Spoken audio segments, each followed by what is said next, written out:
ಸುರತ್ಕಲ್ ಮಹಾನಗರ ಪಾಲಿಕೆಯ ಉಪ ಕಚೇರಿಯಲ್ಲಿ ಶಾಸಕ ಡಾಕ್ಟರ್ ವೈ ಭರತ್ ಶೆಟ್ಟಿ ಅವರು ಸಾರ್ವಜನಿಕ ಅಹವಾಲು ಸ್ವೀಕರಿಸಿದರು. ರಾಷ್ಟ್ರೀಯ ಹೆದ್ದಾರಿ ಸಮಸ್ಯೆಯಿಂದ ರಥಬೀದಿಯಲ್ಲಿ ನೆರೆ ಉಂಟಾಗಲು ಕಾರಣ ಎಂದು ಲೋಕೇಶ್ ದೂರನ್ನ ಸಲ್ಲಿಸಿದರು. ತಕ್ಷಣ ಹೆದ್ದಾರಿ ಅಧಿಕಾರಿಗಳಿಗೆ ದೂರವಾಣಿ ಕರೆ ಮಾಡಿ ಚರಂಡಿ ವ್ಯವಸ್ಥೆ ಸರಿಪಡಿಸುವ ಕುರಿತಂತೆ ಸೂಚನೆಯನ್ನ ನೀಡಿದರು. ಪ್ರಕೃತಿ ವಿಕೋಪದಿಂದ ಹಾನಿಯಾದ ಬಗ್ಗೆ ಪರಿಹಾರಕ್ಕೆ ಮನವಿಯನ್ನ ಸಲ್ಲಿಸಿದರು. ಸುರತ್ಕಲ್ ಹೂವಿನ ಮಾರುಕಟ್ಟೆ ಸ್ಥಳಾಂತರಕ್ಕೆ ಮನವಿ ಮತ್ತು ಟೆಂಪೋ ಚಾಲಕರ ಸಂಘದಿಂದ ಮನವಿಯನ್ನ ಸಲ್ಲಿಸಿದರು. ತುಂಬಾ ಸಮಸ್ಯೆಗಳು ಇವಾಗಲೇ ಬಂದಿವೆ.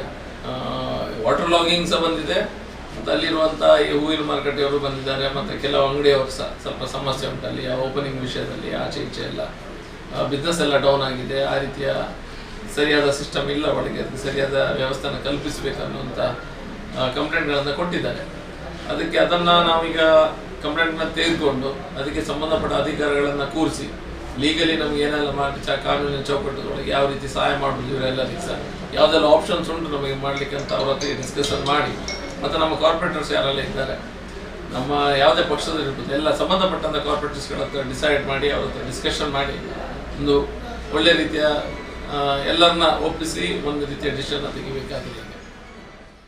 ಈ ಸಂದರ್ಭ ತಿಲಕ್ ರಾಜ್ ಕೃಷ್ಣಾಪುರ, ಗುಣಶೇಖರ ಶೆಟ್ಟಿ, ರಘುವೀರ್ ಪಣಂಬೂರು, ಸುಧೀರ್ ಶೆಟ್ಟಿ ಕಣ್ಣೂರು, ಗಣೇಶ್ ಹೊಸಬೆಟ್ಟು, ಮಾಜಿ ಉಪಮೇಯರ್ ಸುಮಿತ್ರಾ ಮತ್ತು ಅಧಿಕಾರಿಗಳು ಹಾಜರಿದ್ದರು. ಶರತ್ ಸಾಲಿಯನ್, ವಿ4 ನ್ಯೂಸ್, ಮಂಗಳೂರು.